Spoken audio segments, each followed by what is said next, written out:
keep up to date with our latest videos, please hit the subscribe button below. Hi there, Chris here from racingbetdata.com. In this video, we're just going to be showing you some of the subtle tweaks we've made to the pre-race download file and the results and odds download file as well.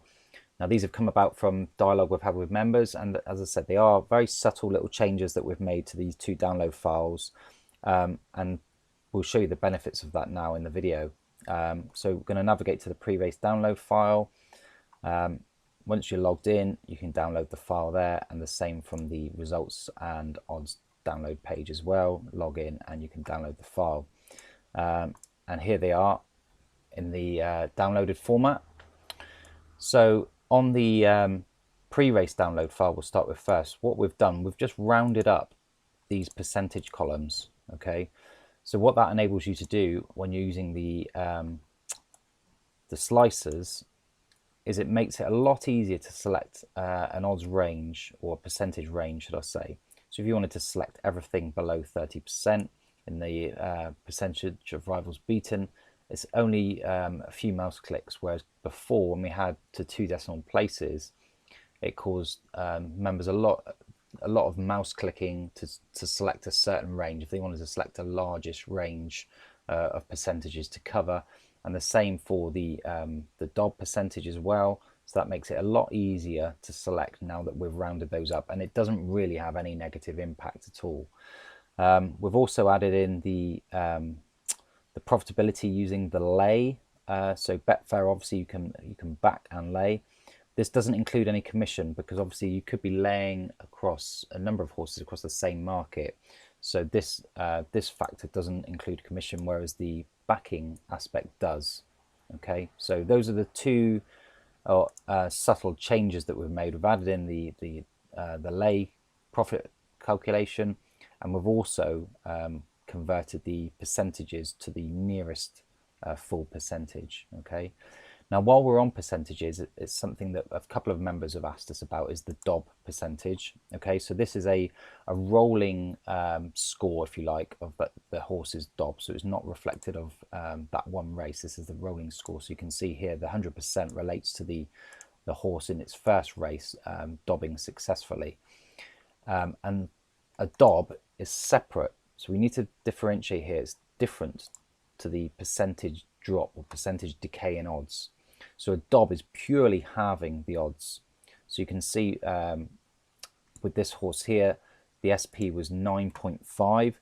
Now to get a D.O.B on that, you would simply divide that by 2, which is around about 4.7, 4.75, depending on the Betfair odds increment that horse would need to reach in play to qualify as a D.O.B. So it's purely slicing the SP in half.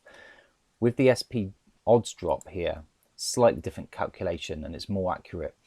The reason for that is, using a D.O.B, you cannot D.O.B on a horse that's below a BSP of 2.02, because if you say had a horse's starting price of 1.8, if you were to slice that in half, that would be 0.9, which isn't a valid Betfair odds increment. So you can only D.O.B on horses 2.02 and above. Let me just take you through the calculations here. I'm going to use line 7 as an example here. Okay, so we're still using the same horse, Abner. Now, Betfair SP was 12, and it reached an in-play low of 3.75.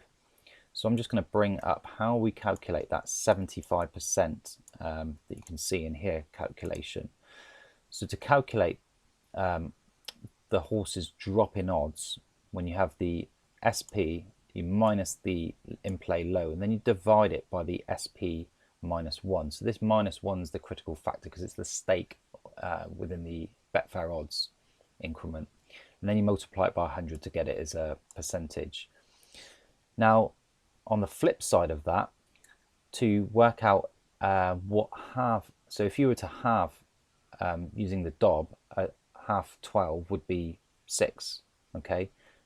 Now, if this horse dropped by 50% in running, the calculation would be starting price minus 1 multiplied by 1 minus the percentage, so minus 0.5, divided by 1 plus 1.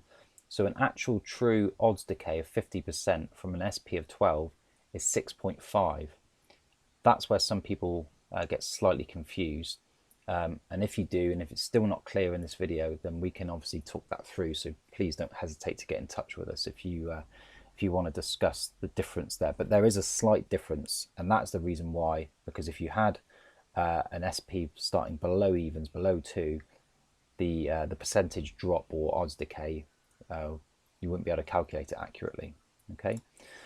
Moving on to the results file. So we've downloaded the results file, and the only slight adjustment we made here is adding in the Betfair lay profit loss. Okay, so we have some results in for today already in here, and as you can see, if you want to select by track or however you want to filter it, it will give you the lay profit to 1 unit stake, again not including commission in there, but we do include the commission in the Betfair. I just need to move that that little note up to the Betfair column rather than the industry. You don't pay commission on the industry, you pay enough in the overround.